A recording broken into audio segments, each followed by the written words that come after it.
Bonjour à tous et à toutes et bienvenue dans ce tout nouvel épisode de la chaîne Gastronogeek. Aujourd'hui, je vous propose une incursion sur l'archipel de Toto Island puisqu'on va cuisiner une pâtisserie en mode One Piece. Salut. Nani? Tu voulais? Ah bah je voulais savoir ce que t'étais en train de foutre. Alors, j'ai vu tes intros. Du coup, t'es vachement bon en cuisine. Hein, tu me laisses faire le reste? On fait comme ça.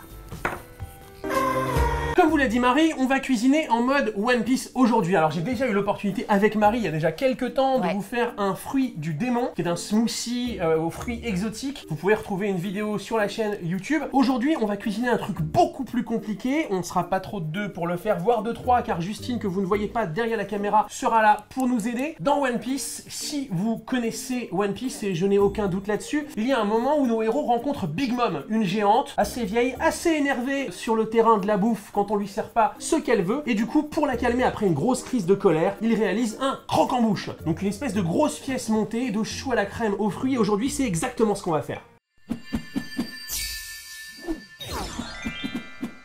Du coup, pour cette pièce montée, Marie, ça va se passer en 3 temps. On va réaliser un craquelin. C'est un commandant de Pokémon. Ça fait Pokémon, ouais. Voilà. Tu vois, t'es vraiment meilleur en cuisine. On va faire un craquelin, on va faire une pâte à choux et on va faire un crémeux aux fruits. Donc il y aura différentes recettes de crémeux pour le côté coloré qu'on va apporter, toujours aux fruits. Il y aura fruits de la passion, il y aura fraises, il y aura litchi, il y aura citron bien entendu, c'est le crémeux que nous ferons. Et ensuite, une fois qu'on aura fait tout ça, on appara ça dans un fondant coloré et on viendra le mettre sur un cône en polystyrène. Marie, on va commencer par le craquelin. Et pour le craquelin, vous allez avoir besoin de différents ingrédients qui sont donc du sucre, de la cassonade, de la fleur de sel, du beurre et de la farine. Vous allez voir que c'est super simple. On va ramollir le beurre, on va ensuite incorporer le sucre, la fleur de sel, la farine. On va mettre ça entre 2 feuilles de papier sulfurisé et on va essayer d'étaler ça le plus finement possible. Avec ceci. Avec ceci. On y va. Marie, on va préparer le craquelin. Quand je dis on, je dis tu vas préparer le craquelin. Ok. Tu vas donc te servir de cette spatule en silicone. Du coup, on va faire quoi? Un beurre pommade. Ok, c'est-à-dire qu'on va prendre le beurre, le mettre dans le cul de poule. Yes, ok, d'accord, donc j'aplatis. Voilà, exactement. L'idée, en fait, c'est qu'elle va utiliser la spatule et la partie souple pour attendrir le beurre. Il est déjà à température ambiante. Elle va en réaliser une pommade. On dit ça comme ça, simplement parce que c'est exactement la texture que va avoir le beurre une fois qu'il sera prêt. Quand on vous dit pommade, c'est graisseux. Hein. Okay. Et tu peux mettre le sucre. Vas-y, alors, vas-y. la cassonade. La cassonade. Merci Marie. Non, Hop, on y va. Et vas-y, incorpore. Donc, incorporer, c'est le terme technique pour dire fais en sorte que ça fasse qu'un seul truc une fois que tu as bien mélangé. C'est pas si mal, on dirait un début de crumble. Est-ce que tu penses qu'on peut se faire un masque? Avec ça Est-ce qu'on partirait pas sur un petit tuto beauté en même temps, tu vois? Le tuto beauté, beurre cassonade, ça nourrit les pores. Alors là, tu vas montrer à la caméra, c'est bien incorporé. C'est un peu comme dans les bonnes choses, hein. Faut pas hésiter à mettre les doigts. Je peux pas mieux vous le montrer. C'est un craquelin. Le craquelin, c'est la partie de préparation qu'on va mettre au moment de la cuisson du chou sur la pâte à choux, de telle sorte que quand le chou va cuire et va pousser, il va garder une belle forme ronde. Le craquelin, il est bien homogène, il est bien incorporé. On va le passer entre les 2 feuilles de papier sulfurisé et on va l'aplatir au rouleau. Donc voilà, la préparation à craquelin a été mise sur la première feuille de papier sulfurisé. On l'a un petit peu étalé et rectangularisé avec les mains. Maintenant, on va placer ça ici. Tu vas devoir l'étaler par des gestes très doux. Tout va bien, tout va bien. On sent que tu galères. Tu sais qu'en Asie, on fait ça sur les jambes. Non, vraie anecdote, hein, anecdote beauté. Non mais je te jure, c'est vrai. One eternity later. Ok, donc le craquelin a été parfaitement étalé par Marie. Donc il est super fin. L'idée, c'est quand même de faire le craquelin le plus fin possible. On va le mettre au frais pendant 30 minutes. Hein, on va ensuite l'emporte-piécer et le mettre sur les choux qu'on va réaliser maintenant. Alors pour vous montrer à quel point c'est fin, voilà. On dirait moi de profil du coup. 30 minutes au congélateur et on va pouvoir passer à la pâte à choux. Ce qu'on va faire, c'est qu'on va placer l'eau, le sel, le sucre et le beurre directement dans la casserole. On va porter à ébullition et hors du feu, on va ajouter la farine en une fois. L'idée, c'est de tout incorporer avant de mettre la farine. Je vous le répète, super simplement, la pâte à choux, on va d'abord réaliser une panade. Ah, on n'est pas dans la panade, hein, ça vient de là? Fallait que quelqu'un la fasse. Personne ne sait si ça vient de là, mais en tout cas, vérifiez et dites-nous en commentaire si c'est le cas. On a fini de préparer la pâte à choux, je vous montre le bec. Mais voilà. c'est quoi cet accent? Attends, c'est parce que je viens du sud? Non. Déjà, je vois des citrons, c'est parce que je suis asiatique? Alors, il y a plusieurs manières de préparer les choux. Là, la pâte à choux, elle est prête. On va la passer dans la poche à douille et ensuite, on va plaquer. C'est-à-dire qu'en fait, on va verser un petit peu de préparation pour réaliser les choux sur une plaque recouverte de papier sulfurisé avant de les placer au four. Ouh. Donc vous avez vu cette petite technique pour passer la préparation dans la poche à douille. Je ne la connaissais pas lors de la préparation de la chantilly dans la vidéo de la bière au beurre. C'est pourquoi j'étais beaucoup plus ridicule que maintenant. Marie, là, voilà, donc on peut pas faire mieux que ça. Toc. Face à mon manque de pratique et de technique, j'ai décidé de solliciter Justine. Justine, pâtissière de son état, vous pouvez la retrouver au café L'Armagnac, 104 rue de Charonne, dans le 11e arrondissement, Paris Métro Charonne. Je faisais les voix sur les pubs dans Rire et Chanson. On peut y aller. L'idée, là, c'est qu'en fait, elle va plaquer la pâte à choux, c'est-à-dire qu'elle va, comme je vous le disais tout à l'heure, pocher la pâte à choux directement sur une feuille de papier sulfurisé, sur une plaque qui va aller au four. Sur ces choux, on va déposer le craquelin qui sera pris à l'emporte-pièce. Je vous ai dit qu'il fallait mettre le craquelin 30 minutes au congélateur, de telle sorte qu'on puisse facilement le détailler. Chose malheureuse, le craquelin ne s'est pas retrouvé plat dans notre congélateur, raison pour laquelle on va bien se faire chier à le détailler.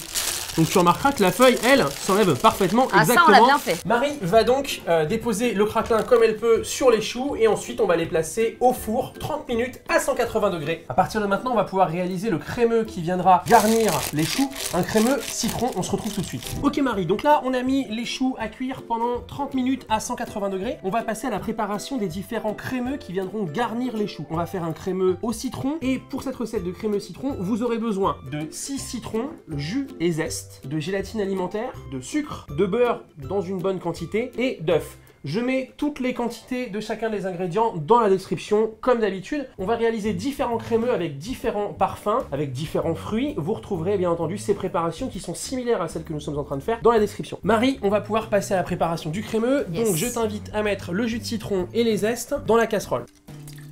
Un bruit charmant. Le bruit charmant. Yes. Le bruit charmant. Tu vas mettre ça à 7, donc en termes de cuisson, à feu moyen fort. Moi, je vais blanchir les œufs. Ce qui veut dire qu'en fait, je vais verser le sucre dans les œufs entiers et je vais fouetter jusqu'à ce qu'ils blanchissent. Une fois que cette préparation sera prête, on versera ça dans la casserole avec le jus de citron. On portera à ébullition. On ajoutera la gélatine alimentaire et on versera ça sur le beurre. Enfin, on mixera et on aura notre crémeux. Donc là, l'idée, c'est de bien fouetter tout de suite une fois que le sucre est dans le jaune, parce qu'en fait le sucre cuit l'œuf. C'est pas du tout ce qu'on veut. Donc on fait blanchir, en vrai c'est jaunir pâle, voilà, jusqu'à ce que ce soit bien mousseux, joli. On va attendre que le citron arrive en température, ensuite on va en mettre un tout petit peu dans cette préparation là, dans l'œuf. On va mélanger et on va remettre la totalité de la préparation dans la casserole. Pourquoi on fait ça comme ça? C'est pour éviter que en mettant les œufs en une seule fois dans le citron bouillant, on les cuise trop vite. Donc on pourra pas faire une bonne incorporation. J'augmente un petit peu le feu sous le jus de citron. J'ai une question technique. Question technique! Pourquoi il y a des feuilles de gélatine dans l'eau? Alors en fait la gélatine elle se conditionne en feuilles sèches. Si je la mettais sèche directement à la préparation, elle pourrait pas s'incorporer. D'accord. Donc on les détend dans l'eau froide. Okay. Je sais pas du tout pourquoi l'eau froide d'ailleurs. On va l'essorer quand on aura besoin. On n'utilisera pas l'eau, on va la prendre, on va la presser. Ça va pas la désintégrer Non, pas du tout, tu vas voir. Et ensuite on va la mettre dans la préparation chaude. Et en mélangeant, elle va s'incorporer d'elle-même. Je te laisse prendre cette casserole et verser un tout petit peu de la préparation. Un tout petit peu. On est bon, merci. Donc je mélange bien. La chaleur, elle est déjà en train de cuire l'œuf, hein, ça se sent. Et je reverse directement dans la casserole maintenant. Tu peux essorer la gélatine au-dessus de l'eau. Hors du feu, j'incorpore la gélatine. Je vais verser dessus en une fois et tu vas mixer. Yes. Tout l'intérêt de la spatule souple. Donc là l'idée en fait c'est qu'on va faire entrer le beurre dans la préparation au citron. Tu viens nous préparer un petit crémeux citron, fait plaisir. Nous récupérerons bien entendu cette matière par la suite. Est-ce que tu veux le goûter? Ah bah avec plaisir.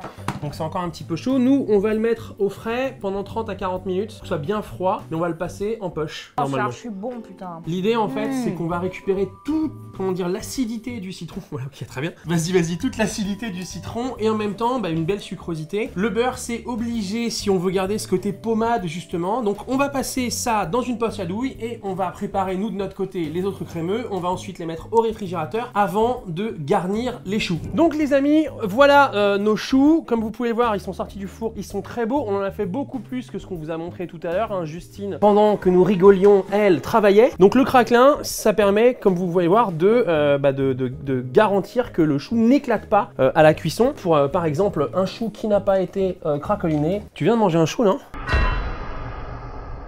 Maintenant que les choux sont prêts, le crémeux, on l'a mis au frigo, on l'a passé en poche. On va faire une petite incision à l'arrière du chou et on va venir garnir le chou de chacun des crémeux. Ensuite, on nappera la tête de chaque chou dans un fondant coloré et on viendra le piquer sur le cône en polystyrène.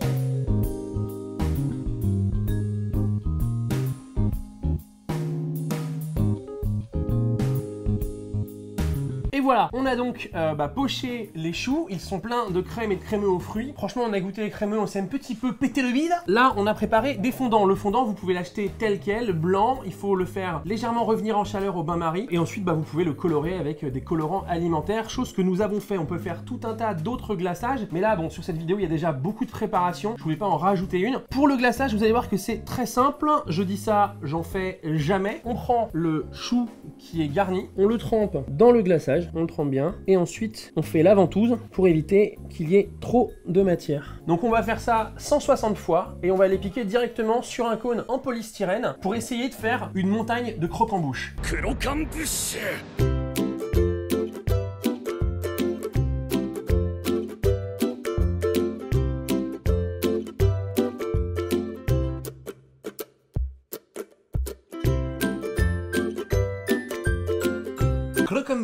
Et voilà, le croque-en-bouche est maintenant terminé, ça nous aura pris pas mal de temps. Heureusement qu'on a eu Justine pour nous aider à le réaliser. C'est loin d'être de la pâtisserie de professionnels, donc elle pleure de l'autre côté de la caméra.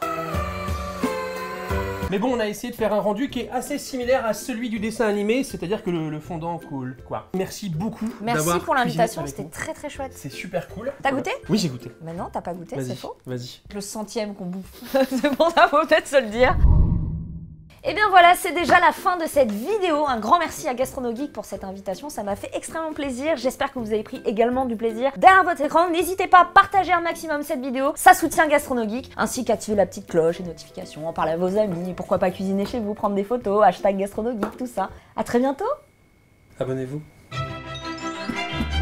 Abonne-toi en cliquant ici et retrouve-moi sur Facebook, Twitter et Instagram simplement en tapant GastronoGeek.